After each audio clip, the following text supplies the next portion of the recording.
Podcast Bancada Azulina. Alô, torcida proletária! Vamos juntos! Salve, salve, torcida azulina! Meu nome é Mike Gabriel e sejam muito bem-vindos para mais um Bancada Azulina. Bancada Azulina número 76, onde a gente vai falar sobre a nossa estreia na Série B. Confiança estreou na Série B contra o Paraná aqui no Batistão, empatou por 2-2. E para fazer esse bancada de hoje, o bancada reduzido, parecendo o Batistão na estreia, estou aqui somente eu e Fernando Santana. E aí, Fernando, como é que você tá, meu camarada? Como está o seu final de semana? Fala, Mike, e aí, minha galera? No caso, e aí, Mike, né? Só hoje.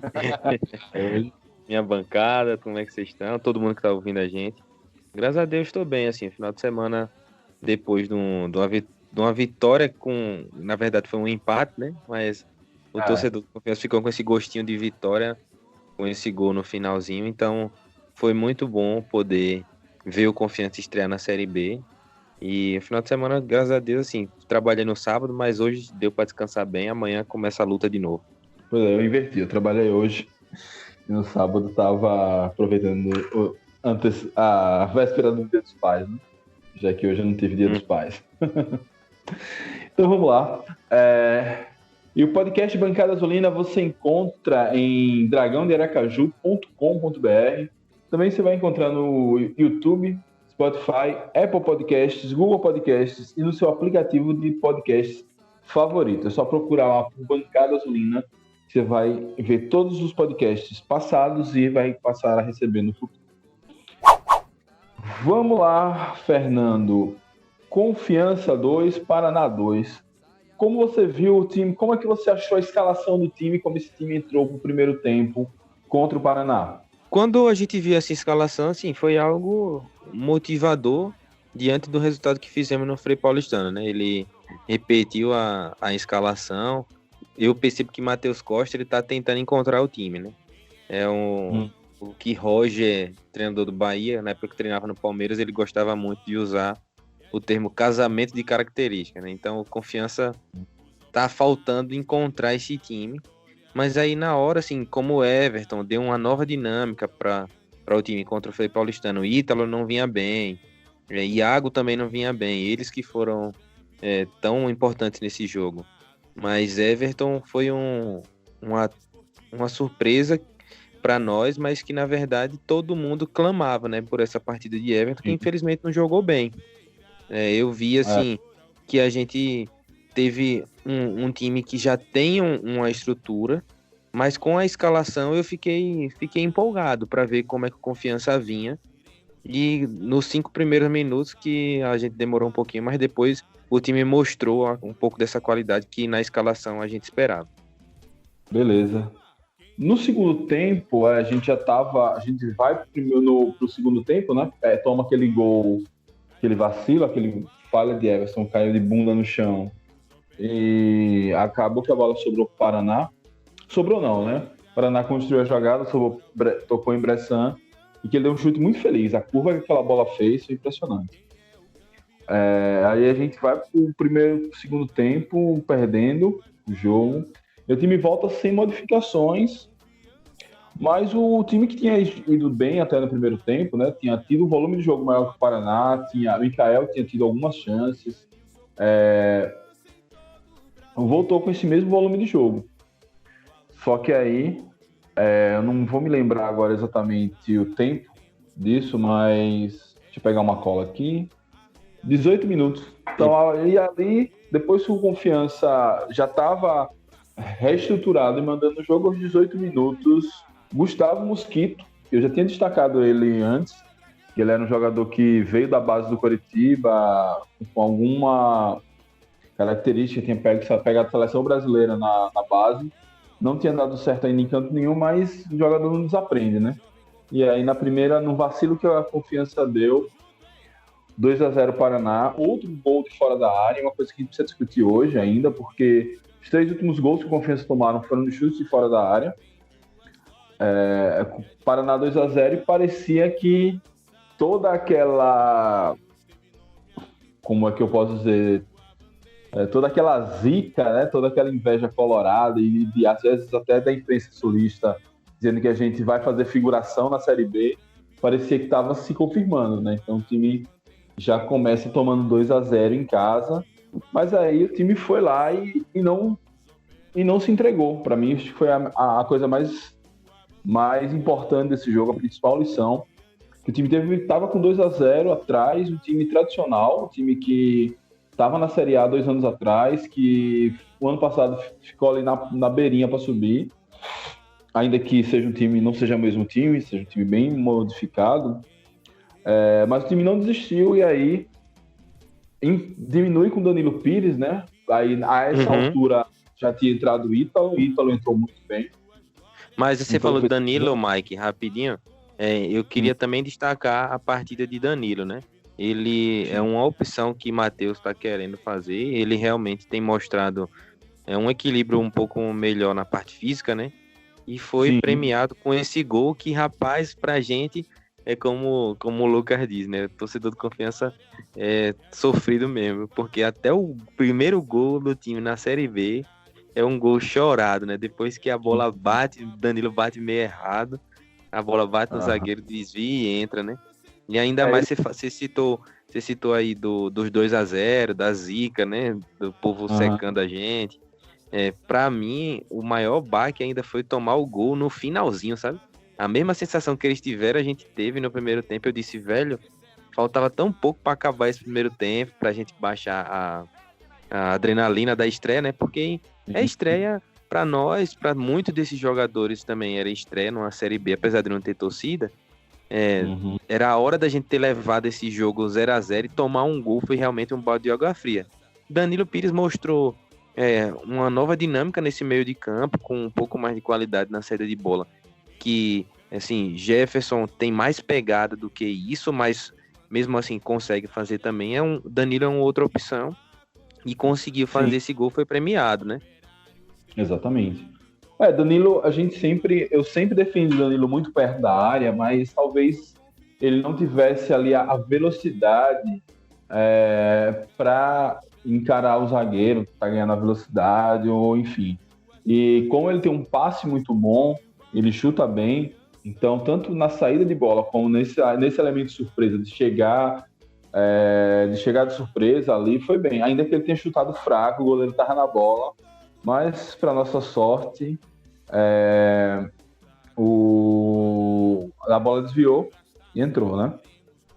Pois é, e aí uma coisa que eu tinha comentado há uns podcasts atrás, até na live do Ataque também comentei, da falta do Confiança chutar. Nesse jogo, eu achei que o Confiança chutou muito. O Mikael deu um chute muito fora da área. Silva também saiu chutando aquelas faltas que ele cobra, que ele deve acertar muito no treino, porque no jogo, até hoje, não teve nenhuma dessas que foi perigosa. E a gente teve diversos jogadores. Everton teve uma chance logo no começo do jogo, chutou fraco também. Nossa, a gente viu, eu não sei se era a ansiedade dos jogadores, se era alguma coisa desse tipo, mas o Confiança chutou muito esse jogo, né? Não, teve lances que, por exemplo, se fizesse o que Iago fez pro gol do empate, que era dar uma leve dominada para ajeitar a bola, ficava melhor. O lance de Everton, por exemplo, os caras estavam tentando muito chutar de primeira. E às vezes não dá, pô. Pra depender de como vem a bola. E tinha um espaço para. A defesa paranista deu muito espaço pra gente tentar isso. Mas talvez esse nervosismo e tudo, né? E os caras sabem, são jogadores que, talvez tirando Rafael Santos, Matheus Mancini, Nirley e Reis, só me lembrar isso, são jogadores que estavam num contexto de ou vir da base, que é o caso de Mikael, ou estão num contexto muito escondido no futebol, né, de Série B. Série C, quer dizer. Exato. Então, os caras estavam aparecendo em nacional no Sport TV para todo o Brasil, com toda a torcida do Confiança ligada, a torcida muitos torcedores nordestinos que estão torcendo pelo Confiança nessa Série B, também ligados. Então, acho que aquele primeiro tempo também os caras ficaram um pouco nervosos, mas acho que depois dos 2 gols, os caras, agora chega de... E era uma sexta-noite de pandemia, né, Mike? Todo mundo, em teoria, em casa, praticamente o único jogo que estava passando naquele horário, então tinha muita gente realmente assistindo o nosso jogo. E aí, falando desse desse tema das atuações, no primeiro tempo o Confiança começou um pouco mal, depois equilibrou e melhorou, foi melhor que o Paraná e foi azarado tomar aquele gol ali que realmente o Paulo Baia lá do Paraná, o cara achou uma bola, né? Ele conseguiu dar um passinho rasteiro e Everton acabou tomando a culpa, mas no replay ele foi muito cruel com o Amaral, né? Mostrou o Amaral soltando o Bressan lá e não dando um bote firme. E depois o cara bateu e achou realmente um gol. Sim. Só pra gente encerrar esse primeiro tempo, a gente voltar a falar desses 2 gols que a gente tomou hoje, aí Iago entrou no lugar de Ari. Iago entra muito bem, Ítalo entra muito bem também. O passe que Ítalo deu para Danilo fazer a finalização é uma coisa que a gente cobra demais de Ítalo, desde que Ítalo chegou ao Confiança, né? Acho que o Ítalo do ano passado, talvez pegar aquela bola, dar uma penteadazinha, olhar para um lado, olhar para outro, dessa vez não. Ele acelerou o jogo, ali já pode ter o dedo do técnico. Você vê que Ítalo foi para o banco, Ítalo começa a perder espaço e quando ele entra, ele já entra com uma dinâmica diferente no jogo. E principalmente quando Dudu entra ali já no finalzinho. Eu gosto muito de Dudu caindo ali, seja com Ari, seja com Ítalo. E aí, Iago, que estava bem no jogo, coroou a boa atuação, né? Primeira boa atuação desde que ele voltou, com um golaço, passe de Reis. Reis é fantástico, craque do Confiança na temporada. Muito regular, bom em muitos fundamentos. Reis realmente é um jogador que a gente vê como diferenciado no nosso elenco. Sim. E demonstra isso com regularidade, não só com qualidade técnica. Não é aquele cara que só pega na bola uma vez e a gente percebe a qualidade, não. Ele é regular, ele tem parte física boa, ele finaliza bem, cabeceia bem. É um cara que, se a gente continuar com ele durante muito tempo, vai ser muita sorte da nossa parte. Com certeza. Você não vê Reis perdendo a bola fácil, hein? Entendeu? Se ele tá apertado, ele chuta no cara, chuta pra frente, se livra da bola. Se ele não tem ângulo, ele consegue encontrar melhor o jogador. Ali era o 46 do segundo tempo. Qualquer jogador, nas condições de Reis, tentaria a finalização. Ele não. Encontrou Iago numa condição favorável, tocou para ele, golaço de Iago. 2-2. No jogo do Frei Paulistano, ele deu um pique lá para pegar a bola, assim. É um cara que também é raçudo, né? Então, realmente, Reis merecia ter feito um gol, mas aquele passe que ele deu também valeu como um gol, né? E aí, eu não vou dizer que foi que o Confiança merecia a vitória, porque ninguém toma 2 gols e merece ganhar. Mas, para contexto do jogo, foi justo, foi bom. Pra gente até se situar, que a Série B agora começou, já passou a emoção. Chega de lembrar que tem 20 cacetadas de anos que a gente não participa. Agora é pontuar, fazer as continhas e terminar fora, longe do G4, né? E para isso ainda tem 37 merecer vencer é realmente como você falou. O Confiança demonstrou que tem futebol para vencer. Para conseguir vencer o Paraná, demonstrou em muitos momentos. Se for pegar as estatísticas, até o pessoal saiu compartilhando aí pelos grupos, as estatísticas, o Confiança com um número de finalizações incrivelmente superior ao Paraná, se eu não me engano era 9-2, 7-2, um negócio assim.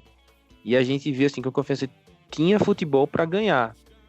O jogo da Série B, o resultado eu valido como um resultado muito cruel, né? Porque Série B é isso, meu amigo. Você vacilou, já não tem mais aquele cara ruim do outro lado que vai chutar e vai errar. Na Série C a gente viu várias vezes isso. Aquelas 2 faltas no começo do jogo que a gente ficou com o coração na mão, talvez se fosse na Série A tivesse saído já o gol. Ou se tivesse uma Série B com um jogador mais qualificado. Mas na Série C, aquele vacilo do time na parte defensiva que saiu o primeiro gol com o Everton, o cara tinha chutado e tinha ido para fora, porque infelizmente o nível da Série C não permite jogadores com essa qualidade de achar uma bola naquele cantinho como achou.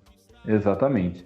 As estatísticas tem aqui, o Confiança teve 68% de posse de bola, foram 22 chutes a gol contra 7 do do Paraná. Os chutes enquadrados, como dizem os portugueses, que vão no gol mesmo, na direção do gol, foram 9 do Confiança e 2 do Paraná, ou seja, Paraná 100%. E aí, faça uma aspas para a quantidade de cabeçadas também que nós tivemos, né? Sim. Nirley, um monstro pelo alto. Ganhava todos. Ofensivamente ali, também, o Confiança, ele foi muito bem, né? Sim, sim. E aí, vamos falar um pouquinho desses 2 gols. E vamos lembrar o gol que nos desclassificou da Copa do Nordeste, Daniel de fora da área.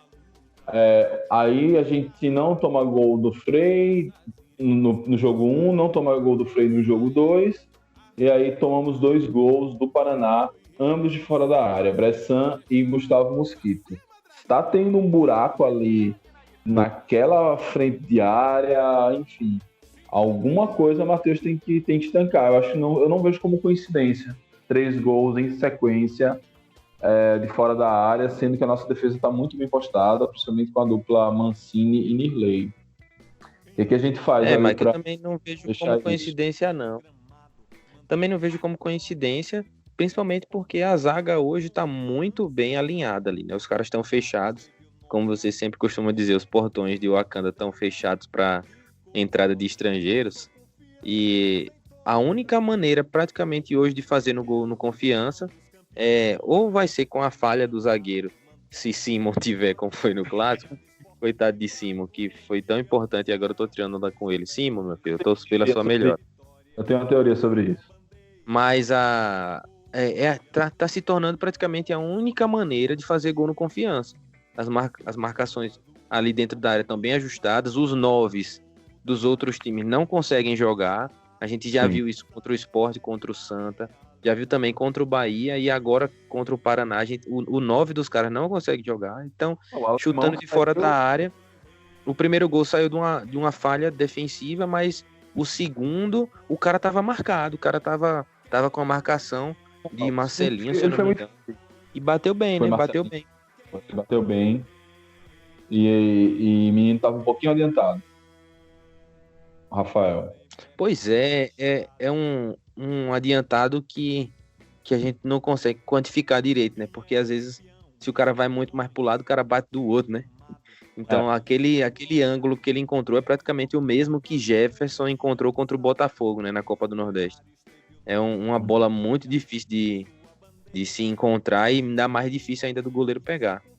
Eu não acho que isso fez tanta diferença, não, no placar, porque Rafael poderia tomar aquele gol, tanto ele como qualquer outro goleiro. A bola foi muito alta, foi quase no ângulo também. Ela subiu e caiu bem no ângulo. Pois é, cara, a minha teoria de Simon é que Simon jogou ano passado sem goleiro. Aí esse ano, quando ele jogou contra o gol com um goleiro em campo, ele perdeu a referência e deu aquele vacilado. Ele vai se acostumar a jogar com goleiro. Não, pô, Simon teve machucado.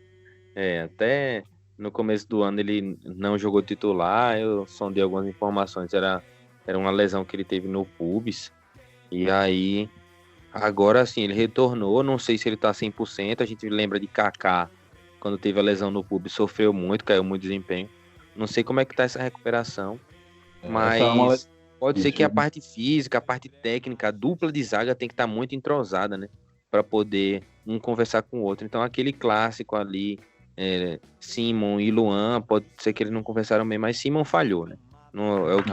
O que bate o martelo é a falha dele. Mas falando da nossa zaga hoje e dos nossos gols, né? O primeiro gol foi num momento ótimo, né? Trouxe o Confiança de volta pro jogo, né? A gente já tava com aquele sentimento de, porra, agora estamos na Série B, vai ser isso aqui, vai ser paulada todo o jogo. Mas aí o Confiança guerreiro, que vem desde da Série D com resultados expressivos, apareceu, a gente conseguiu um gol que foi assim, não diria que foi acaso, porque foi uma jogada trabalhada, girada, né? A gente teve uma roubada de bola, depois uma girada, Iago contribuindo também, e aí chegou para Danilo finalizar. Já o segundo foi uma jogada muito mais trabalhada, né? O Confiança tinha alçado algumas bolas na área, algumas faltas, o goleiro defendendo, cabeceando para fora. E assim, depois quem estiver assistindo, eu até recomendo rever esse gol, porque foi uma jogada muito bem trabalhada. Ítalo deu um drible da vaca no cara, tocou para Dudu, que tocou para Iago, Iago tava de um lado. Rapaz, eu sei que eu tava vendo replay disso, eu me perdi de Iago, pô. Quando eu vi, Iago já tava no meio da área chutando, porque os caras viraram a bola de um lado pro outro, Iago tava do lado esquerdo, daqui a pouco Iago tava do lado direito recebendo a bola para chutar. Eu disse, cadê? Que pés de movimentação foi essa? Então, assim, Marcelinho, eu enalteço novamente a qualidade técnica dele ali, do meio para frente, do lado direito, aquele cantinho ali, rapaz, o Caba conhece ali, viu? Porque Ali. conseguiu passar por ele, como conseguiu passar por vários na Série C, na Copa do Nordeste, e por um pouquinho ele tinha dado assistência também, só que ele encontrou Reis, que encontrou Iago para fazer o gol, mas foi uma jogada coletivamente muito bem construída do Confiança. Então, pois é, Fernando, eu percebo que o Confiança... isso tinha acontecido já com o Daniel no início no início dessa temporada. O time tinha muita dificuldade para ganhar. Não sei se você lembra o primeiro jogo contra o Sergipe, que ganhou já ali no finalzinho aquele gol de Ítalo. Jogo contra o ABC. Lateral contra o Sergipe no finalzinho é gol, mano. Pode ter certeza. O jogo contra o ABC, teve outro jogo que venceu uma dificuldade incrível de marcar gol. E aí até que o time começou a tocar mais a bola, parar de cruzar tanta bola, alçar tanta bola aérea, que eu acho que é uma ferramenta, mas se você só tem essa ferramenta, ela fica muito manjada. E aí, às vezes que o time trabalhou mais a bola, ele foi mais feliz. E aí eu estava até olhando outros jogos da Série B, nessa rodada, você percebi que os gols saíam muito mais, ou então era muito mais perigoso o time que tentava trabalhar a bola. No jogo CSA e Guarani, o Guarani perdendo, o Guarani com quase 80% de posse de bola, mas os caras não conseguiam armar uma jogada, um chute fora, uma jogada de linha de fundo. Era só, chegava na intermediária, cruzava. E o goleiro do CSA pegava todas, ou o zagueiro cortava de cabeça, e acabou que o CSA ganhou. Então, é uma coisa aí pra gente pensar. E você vê que o primeiro gol, a transição do meio para o ataque foi muito rápida e foram com poucos e precisos passos, né? Acho que até chegar, eu não sei quem tocou para Ítalo, mas assim, saiu do zagueiro para um dos volantes, que chegou em Ítalo, e Ítalo rapidinho já mandou para o Pires. Então, essa transição rápida e com a bola rasteira, de pé em pé, é um dos caminhos. Claro que no aperto dá para você cruzar uma bola, então se o lateral fizer um avanço importante. Mas variar essas jogadas de ataque é fundamental.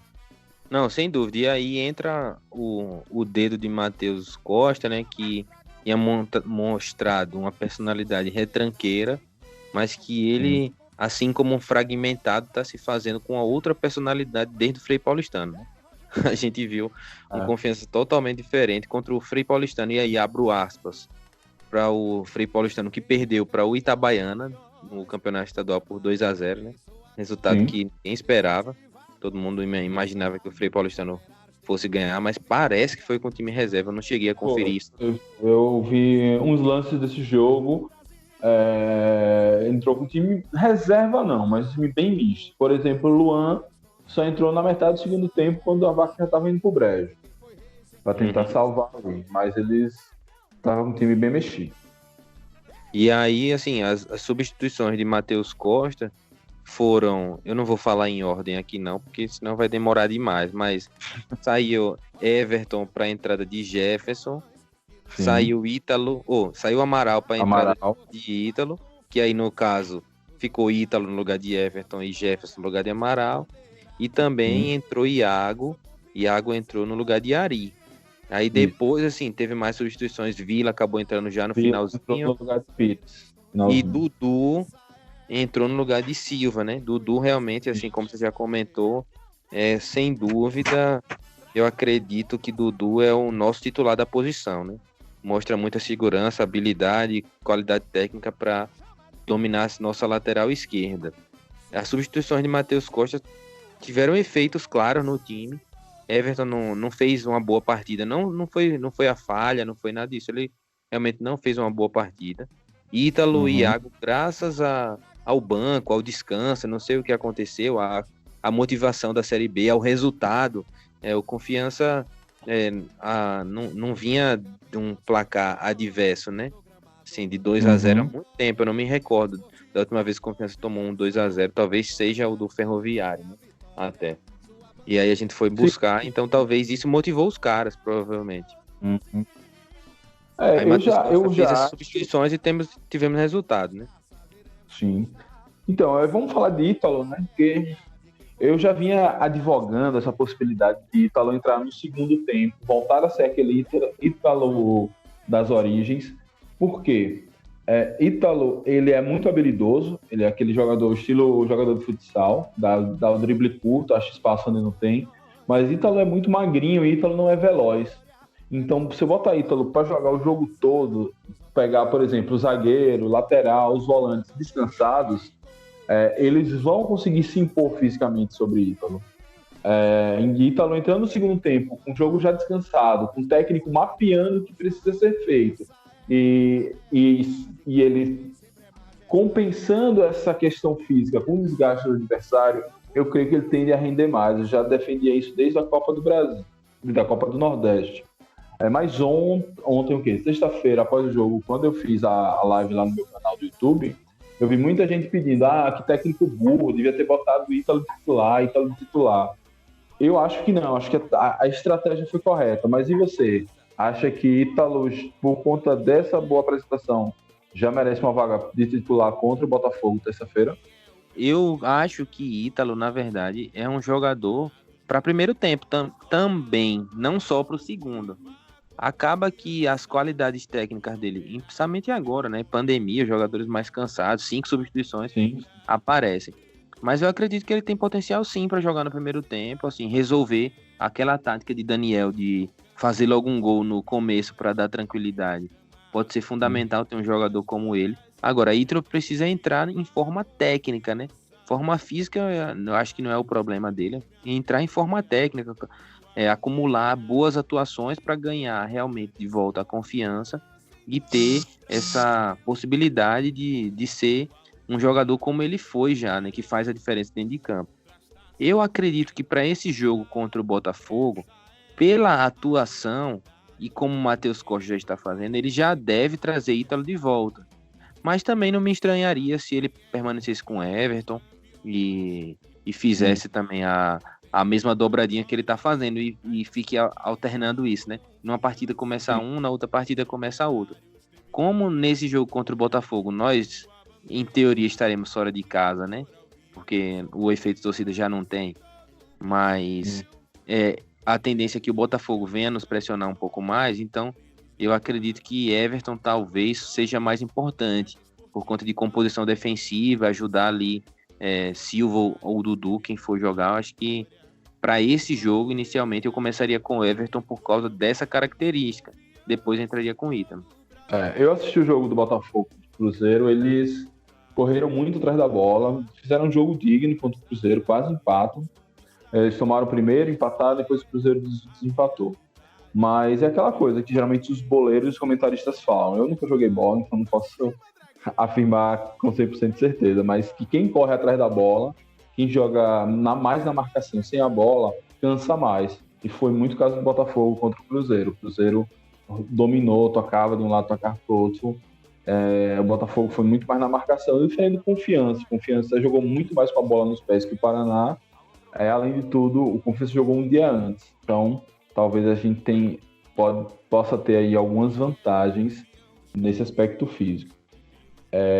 Antes de continuar... O Cruzeiro é um time de camisa, né? Time de camisa que tá com essa pressão da Série B, de ter que subir, então era natural que o Cruzeiro fosse motivado para esse jogo com a obrigação de vencer, né? E aí tem alguns jogadores de qualidade ali que fazem realmente diferença para uma Série B. O gol de Jean, né?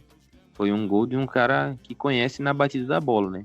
O gol que originou, que concretizou a vitória do Cruzeiro. Então, esses jogadores na Série B cada vez mais vão aparecendo, né? São caras que têm uma qualidade diferenciada que resolvem os jogos. Por isso que não dá para analisar tão bem assim, como o que a gente pode explorar de fraqueza ali do Botafogo, Até porque eu achei que o Cruzeiro chegava muito fácil à área deles, mas é isso. O Cruzeiro tinha. O atacante do Cruzeiro era Marcelo Moreno, tá ligado? Tinha um lateral lá que, nossa, vai jogar demais. Ele é até gringo. Marcelo Moreno, que é o Leandro Kivel da Bolívia, né? Já tem uma conexão ali, Uruguai, Brasil e Bolívia, né? Cavani, Kivel e Marcelo Moreno. Então, talvez a gente tenha um pouquinho de vantagem física sobre o Botafogo por conta dessas condições que eu te falei. Só voltando um pouquinho no coisa que eu lembrei de uma informação sobre Matheus Costa e esqueci, estou falando agora. Você falou que Matheus talvez esteja se transformando, né? Todo mundo tinha jogado essa pecha de retranqueiro. Ele fala isso, não sei se você viu essa live, foi uma live com um canal de Olho no Jogo, é um canal paranaense, que o entrevistou semana passada. Não vi não. Vi os comentários só.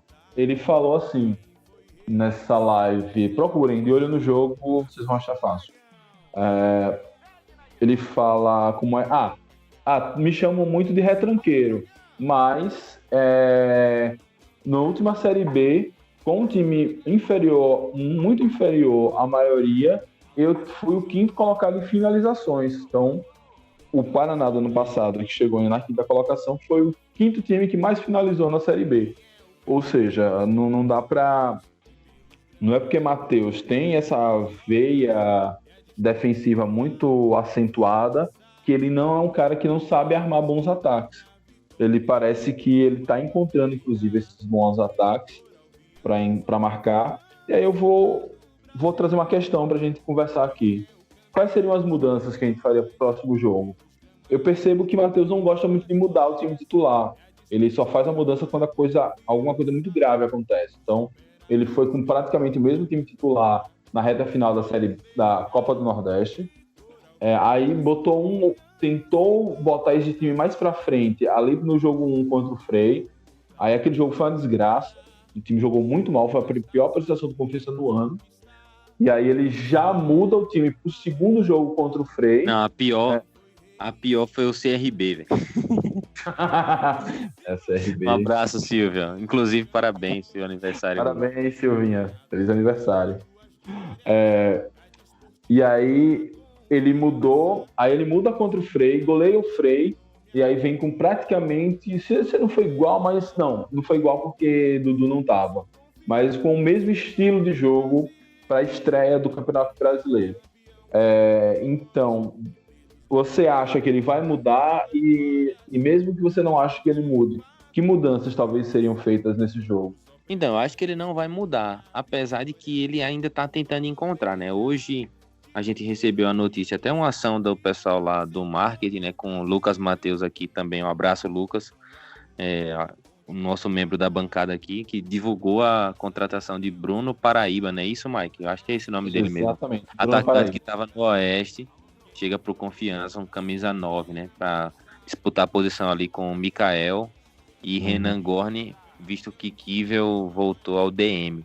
Então, Confiança acaba de contratar mais uma peça. E assim, eu acredito que Matheus, ele não vai mexer no time que ele apresentou. Talvez, eu imagino que ele possa colocar Dudu em campo. Mas Silva tem um comportamento defensivo um pouco mais seguro, assim, mas é muito pouca a diferença. Eu iria com o Dudu. Então a minha primeira mudança seria essa. Eu faria uma operação para dar meu joelho para Enes, para ele voltar também, assim como o Mil Grau já sugeriu. E seria as minhas substituições para início de jogo. Acredito que Ari foi bem e também acho que o próprio Danilo Pires também foi bem. Eu acho que assim, para início de jogo a gente tem um bom esqueleto. Eu só faria essa troca de Silva por Dudu, pela qualidade técnica de Dudu, né? De repente ele somando ali no ataque, ele possa contribuir de maneira diferente. Mas é isso, agora a gente tem 5 substituições, né? Então tem que aproveitar o elenco todo, tem que girar. Se chegou no meio do tempo ali, os caras estão cansados, já percebeu uma fadiga, já bota logo Ítalo e Iago e a gente deixa o jogo assim. Eu acho que para início de jogo a gente não precisa modificar, não. Perfeito. Também ali modificaria muito pouco. Talvez eu tirasse Amaral e tentasse ir com Jefferson de saída ali ao lado de Pires para tentar ver se melhora a saída de jogo. Por outro lado, a gente jogando fora de casa, ter um cara com a consistência defensiva de Amaral não é ruim, mas eu vejo Amaral ainda em bom nível. Ela seria só mesmo uma experiência. E de resto, eu não sei se eu entraria com o Dudu. Talvez eu deixasse o Dudu para o segundo tempo, caso a gente precisasse, estivesse perdendo, precisasse de alguém que subisse mais ao ataque. Acho que Você ia montar o bonde dos moleques no segundo tempo. Silva, eu creio que ali, como você falou, Silva tem horas que ele atua até quase como um terceiro zagueiro, então recuado que ele fica. Mas até que ele tenta subir, ele tem umas 2 subidas no início do jogo contra o Paraná, e não foi tão ruim não. Mas enfim, também eu compartilhei da sua opinião, se fosse para mudar, mudaria muito pouco. Não tiraria a Everton, até porque tem um componente de moral que você tem que dar para o jogador. A falha dele foi séria, ela praticamente deu um gol já ali com o tempo regulamentar acabado, mas não pode limar um jogador que tem suas qualidades também e que pode ser importante, vai ser importante nessa Série B. Tem que tomar cuidado com isso também. Claro que se essas falhas começarem a ser recorrentes, a gente precisa tomar uma atitude mais drástica. Mais alguma coisa que tem para falar desse jogo? Só da gente falar um pouco daquela situação lá, que é extracampo, né? Aquela situação lá das faixas, da preparação da torcida, da polêmica da diretoria com a superintendência, com toda essa coisa que se levantou e se resolveu, né? Foi um fato curioso, porque Confiança, e aí a minha opinião é, erradamente, quis substituir o nome da Arena Batistão. O nome do estádio. Para botar a Arena Dragão, não assumiu essa conta, não paga por isso, e quer mudar o nome para Arena Dragão. Eu acho que o nome do estádio é Batistão, nem Arena porque não tem nenhuma construção de arena. E quis fazer essa modificação e não teve diálogo com o pessoal da superintendência lá, teve um estresse em cima da hora, mandaram tirar, e aí eu achei que foi uma bola fora. Na nossa estreia da Série B, o Confiança lá meter um bem-vindo a Sergipe não, né, pô? Botava um bem-vindo a Aracaju, qualquer coisa assim. Bem-vindo ao bairro São José. Tinha muito mais referência do que botar um bem-vindo a Sergipe, né? Então, bem-vindo ao estado entre Alagoas e Bahia. É uma boa também, né? Eu acredito que, sim, o diálogo prevaleceu, ainda bem, ficou acordado aí com a diretoria de utilizar os espaços das arquibancadas, né, para isso, e a publicidade do governo vai estar lá. Foi uma polêmica que parece que não podia faltar, que Confiança gosta dessas coisas, né, Mike? Nossa, demais. Desnecessário, mas que bom que foi resolvido. Gostei da intervenção, né? Usaram o bandeirão do trovão, algumas faixas. Dá para botar mais. Eu não sei se as torcidas... porque foram tantas proibições ao longo dos últimos anos que as torcidas foram praticamente parando de fazer material, porque não fazia mais sentido. Você não pode levar faixa, não pode levar bandeira, não pode levar isso, não pode levar aquilo. Mas talvez agora, para preencher ali aqueles espaços, seria o caso das torcidas começarem a levantar uma grana, fazer vaquinha, o próprio clube ajudar para encher ali mesmo, como eu vi no Couto Pereira, no Bandeira que só peste, no Allianz Parque, né, no Parque. Não só questão do Parque Antártico. Até no jogo do Cuiabá também, que foi antes do nosso, também tinha muita coisa. Sim. Todo mundo tá Achei fazendo. Um pouquinho vazio, mas dá pra encher mais um pouquinho ali. Mas de fato eu vi uma coisa legal que a diretoria da Confiança fez, botou o material da torcida jovem, que foi banida do Batistão por uma atitude imbecil ali do Ministério Público, do governo federal, do governo estadual, sei lá mais quem, mas o Confiança deu essa moral e botou lá 2 faixas da torcida jovem, aquelas faixas clássicas, né, a resistência.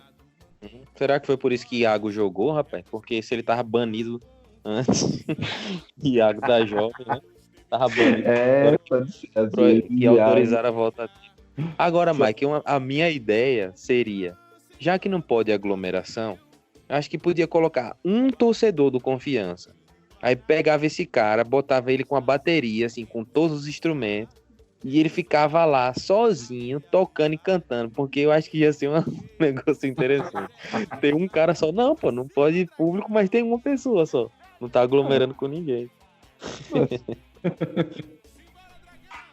Aí esse bicho tem que ser guerreiro, viu? Pra tocar sozinho o jogo todo. Não, se o Confiança quiser me contratar, eu vou. Paga a passagem daqui para Aracaju que eu vou. E a outra coisa sobre o jogo, Mike, é o gramado, né? Assim, o comentarista falou sobre isso, os narradores, os outros torcedores.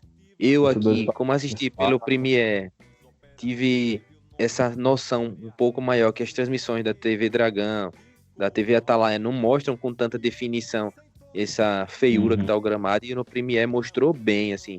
Infelizmente é algo que é um retrato dos maus cuidados com o gramado e da maratona de jogo, né? Sim, tá, o gramado também.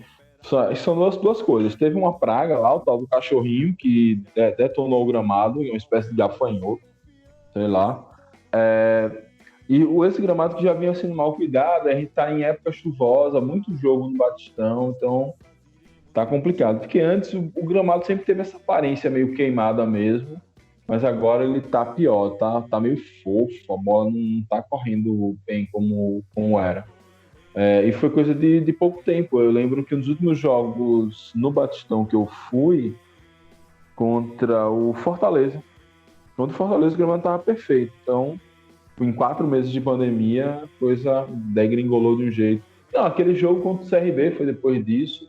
Eu tava no Batistão naquele jogo, também o gramado tava bom, tava perfeito. Então, de fato, é uma coisa... A gestão do Batistão é uma coisa que a gente tem que conversar. A gente já tem lá nos primeiros... para um podcast específico, praticamente, né? A gente já tem um bancada sobre isso lá dos primórdios.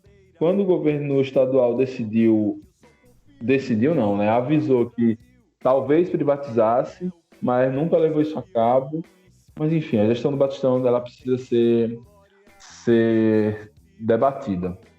Não, acho que é isso, Mike. Eu acho que é isso mesmo. A gente teve essa sensação da carreata, né?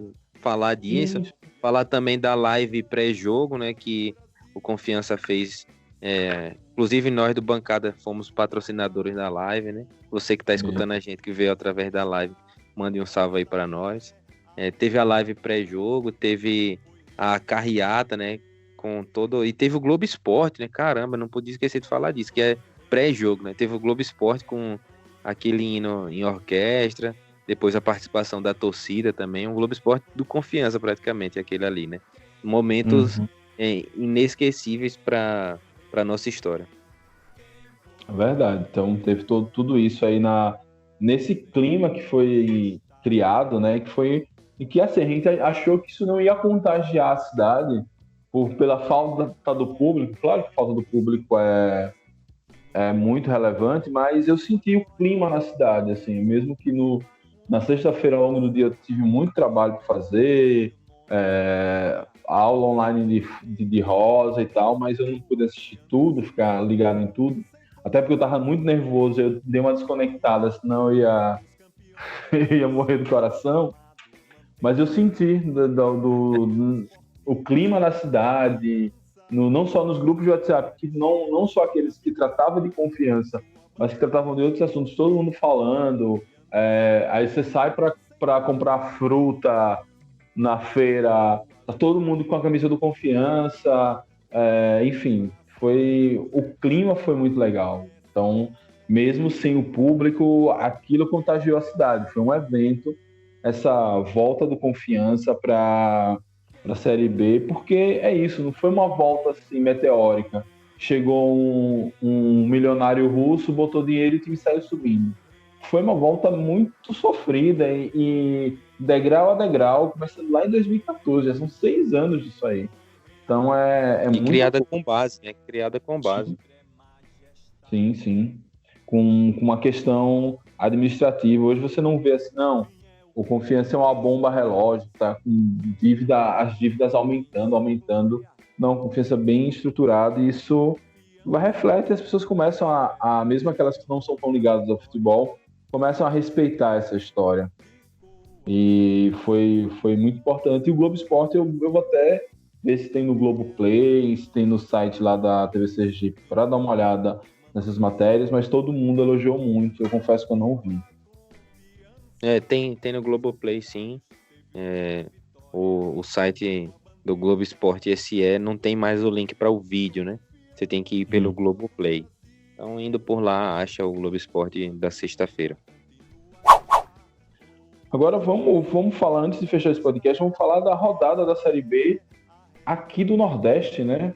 Vamos dar uma regionalizada aqui nas nossas análises para contemplar também nossos irmãos nordestinos, que a gente deseja que 4 nordestinos subam e os 2 que sobrarem fiquem. A gente quer isso, hoje na tabela do campeonato, hoje o primeiro colocado é o Operário, lá de Ponta Grossa. E no G4 da Série B não temos nenhum nordestino, né? O que está mais próximo. Na verdade, somos nós 3, né? Vitória, CSA e Confiança. Confiança é o primeiro colocado com 1 ponto, né? Estamos em 7º colocado hoje, devido aos critérios de desempate. Provavelmente ganhamos do Paraná por questões de cartões ou alguma coisa assim. Mas o Vitória e o CSA venceram na rodada, né? A gente teve o Vitória vencendo o Sampaio. E tivemos também o CSA ganhando do Guarani com aquele fato de 9 jogadores com Covid, né? Como é que você viu esse jogo aí? Então, esse foi o jogo do nordestino que eu consegui ver com calma. O CSA, como estava muito desfalcado, ele não divulgou a lista dos jogadores com Covid. Então, estava assim, na dúvida de quantos titulares e quantas reservas tinham. Não deu para precisar, porque eu também não acompanho o CSA tão de perto, mas tinha muito reserva ali, pelo menos pela postura do time, pelas declarações do Eduardo Batista após o jogo, pela vibração com a vitória. Enfim, o CSA fez um gol ali meio no bambo e segurou, fechou a casinha, botou um ônibus na frente da zaga e o Guarani não conseguiu passar. O Guarani, que veio muito recomendado, técnico dos caras, um desses técnicos que são bem requisitados, estudiosos, jovens, mas a marcação do CSA encaixou bem e eles não conseguiram armar muitas jogadas. Eles estavam tentando toda hora no chuveirinho, cruzava a bola pela esquerda, cruzava a bola pela direita, e quando o goleiro não tirava de soco, a zaga rebatia.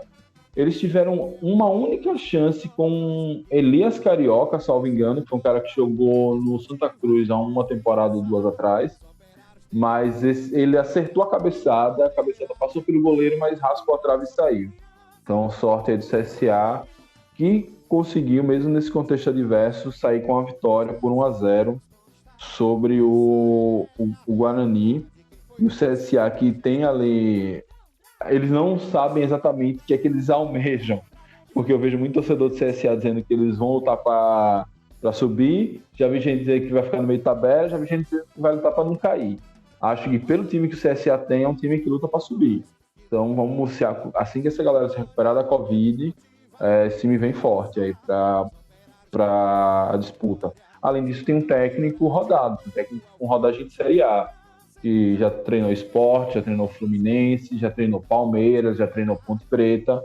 Então, Eduardo Batista é um técnico que é muito experiente, está conseguindo pegar aquele time do CSA que fez 1 ponto só na Copa, nas 7 primeiras rodadas da Copa do Nordeste, e tornou um time competitivo, ainda que tenha perdido a final do Alagoano para o CRB, mas aí é clássico, né? 2 times que estão muito fortes também, e que não tem como tirar muita coisa. Você assistiu algum jogo dos nordestinos? Não, além do nosso, eu só vi melhores momentos, sabe? Ainda não consegui assistir os outros, não. Vi os melhores momentos do Avaí e do Náutico, né? O Avaí ganhou 3-1 do Náutico, com 2 gols do Gaston Rodrigues, né? O gol do final, o último gol, realmente foi uma jogada daquelas encontradas, né? Do futebol. O goleiro mandou-lhe a bola, raspou, ele recebeu sozinho, o zagueiro não deu um bote fraco danado, ele conseguiu finalizar bem. O Avaí, que também fez um gol contra, né? Assim, não fez. O Náutico fez um gol contra o Avaí, na verdade. Valdívia bateu uma bola na trave, bateu uma falta, a bola foi na trave, voltou no pé do cara do Náutico e foi gol. E o Avaí, assim, com um time cheio de estrelas, né? E aí a gente teve o confronto de nordestinos, que foi o Vitória, e você falou dos alagoanos, o CRB também perdeu, né? Perdeu pro Juventude. Então nós temos aí os nossos nordestinos, um empate do Confiança, uma derrota do CRB, uma derrota do Náutico. Aí Vitória e CSA venceram, sendo que Sampaio perdeu pro Vitória, né? Isso. E aí, em termos gerais da tabela, a gente teve de empate nessa rodada 3 empates, né? Foi o 0x0 Cuiabá e Brasil de Pelotas, o jogo da estreia, depois o nosso empate, e tivemos também o Oeste contra a Chape, foi empate esse jogo 0x0. E aí o único visitante que ganhou foi o América Mineiro. Esse jogo eu vi os melhores momentos também. A Ponte, rapaz, tem um time com qualidade. Eu acredito que a Ponte é um dos grandes candidatos a subir. O América Mineiro acabou fazendo um gol de pênalti, que foi um gol meio contra também, sabe? Um pênalti que não existiu. O cara bateu, o goleiro defendeu, voltou. O cara fingiu que ia chutar, o zagueiro chegou empurrando para dentro. E aí a Ponte teve pênalti, perdeu o pênalti, bateu na trave. Depois teve outra chance, assim, a Ponte realmente tem jogadores como João Paulo, que jogou no Sport, Camilo, tem o próprio Apodi, né, que fez história na Chapecoense. Então é um time que vai dar muito trabalho nessa Série B. O único visitante, então, que ganhou foi por conta de um gol, de um pênalti irregular, que não aconteceu, mas teve a oportunidade de depois se redimir, né, a Ponte Preta, e não conseguiu fazer esse gol de pênalti. Em termos de análise de tabela, eu acho que são essas aí, Mike. Eu só tenho mais uma observação para fazer. A minha preocupação com o Náutico. O Náutico, ele volta para a Copa do Nordeste, estava com muitos desfalques contra o Bahia. Foi goleado para o Bahia e perdeu todas as chances de se classificar. Volta para o Campeonato Pernambucano, é eliminado pelo Santa Cruz na semifinal. Como o próprio Santa Cruz depois perde a final para o Salgueiro, fica fora da Copa do Brasil do ano que vem. Então, o time inclusive uma menção honrosa pro Salgueiro, gigante, né? Nossa, Salgueiro, Carcará, um abraço aí pra galera do Carcará, gigantesco. E o Náutico, é isso, o Dalpozo começa a balançar no cargo, começa a ser questionado, porque uma sequência ruim dessa, sim, mesmo, uma sequência ruim na Série B é complicado. Eu acompanhei bem o Náutico quando ele foi rebaixado, e foi mais ou menos assim, o time começou a desandar e foi difícil de recuperar. Então, tomara que no próximo jogo o Náutico já vença. Acho que o próximo jogo provavelmente vai ser nos Aflitos, já que ele jogou fora.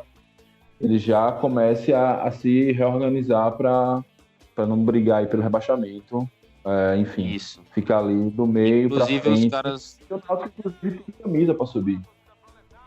Os caras do 45 Minutos comentavam sobre essa dificuldade do Náutico de jogar longe dos aflitos, né? Quando teve em reforma, foi jogar na arena, foi rebaixado, e aí com o retorno dos aflitos, e também sem torcida, né? O Náutico não tem conseguido mostrar a qualidade que tem, porque tem jogadores de qualidade do meio para frente, principalmente, né? A gente tem ali Jorge Henrique, Jean Carlos, tem Eric, tem Chiesa, tem Salatiel. Então são jogadores de qualidade, assim, acima da média para uma Série B, né? Então, toda sorte aí aos nordestinos. E aí, pra gente encerrar essa parte nordestina, os confrontos dos nordestinos na próxima rodada, nós vamos abrir na terça-feira, às 19h15, contra o Botafogo de São Paulo, lá em Ribeirão Preto. O jogo não será mais em Araraquara, porque se inverteu. A Araraquara, que estava tranquila com a Covid, agora está com a bandeira vermelha, eu acho. E Ribeirão Preto estava com a bandeira vermelha, caiu para a bandeira amarela. Então, como dava tempo, parece que as cidades não são tão longe uma da outra, inverteu. Para o Confiança ficou até melhor, porque o Confiança vai de avião até Ribeirão Preto, não precisa pegar a estrada. No mesmo horário, no mesmo dia, o Sampaio recebe o Juventude no Castelão, em São Luís. O Vitória vai a Florianópolis enfrentar o Figueirense. Possibilidade boa aí do Vitória emendar uma segunda vitória fora de casa, inclusive. O Náutico recebe o Operário Ferroviário nos Aflitos. Tudo isso dia 11. E no dia seguinte, dia 12, os alagoanos entram em campo. CSA vai a Chapecó enfrentar a Chape. E o CRB recebe o Oeste. E aí pode apostar em empate nesse jogo, porque o Oeste vai empatar. É isso, DG. Falamos do nosso jogo. Beleza, o nosso jogo é 7h15, então é cedo. Vocês não fiquem até tarde não aí nos seus trabalhos, onde vocês estiverem. Já vai se preparando, que é cedo o jogo. Eu trabalho em home office, então eu já saí do trabalho e já tô em casa. Tô ligado. Valeu. DG, suas despedidas pra gente encerrar esse podcast aqui, esse nosso bate-papo. Dizer pra massa proletária que acredite, né? A gente acabou de conseguir um ponto com um jogo que foi sofrido, né? Mas valeu a raça do time pra gente poder entender que o time tem condição de disputar a Série B, mas ao mesmo tempo liga o alerta de que não vai ser tão fácil. Então acho que o empate da forma que foi um bom resultado pra gente poder trilhar esse campeonato. E a partir de agora é jogar no outro estádio, viajar, torcer para que nenhum desses jogadores se contamine com Covid, para a gente poder trilhar o caminho bem nessa Série B e retornar em breve para carimbar esse estadual, acabar com ele de uma vez por todas, para ficar só preocupado com a Série B. E no mais, dizer a todo mundo que se cuide, use máscara e álcool em gel e vamos para cima deles, Dragão. Valeu, DG. Da minha parte é isso, né? Que esse jogo serviu para a gente largar a emoção, agora viver essa Série B, como ela deve ser vivida, jogos difíceis, que não admitem vacilos, mas também a gente tem um time com raça, que não desiste, que não se abalou com os 2-0 e que foi um jogo importantíssimo para dar casca. Se a gente tivesse perdido muito fácil, ganhado muito fácil, talvez não daria a casca que deu essa dificuldade toda e buscar um 2-0. E foi buscando um 2-0 que a gente conseguiu subir para a Série B. Então, que isso sirva de lição, que todas as mandingas se ajustem, para a gente ir lá e fazer um outro bom jogo contra o Botafogo. De preferência, volta com a vitória, volta com moral. Aí na próxima sexta-feira a gente encerra esse estadual com uma boa vitória sobre o Sergipe. E aí que já começa a pensar exclusivamente na Série B, como bem falou Fernando. É isso, pessoal. Muito obrigado a todos. Saudações proletárias e fui!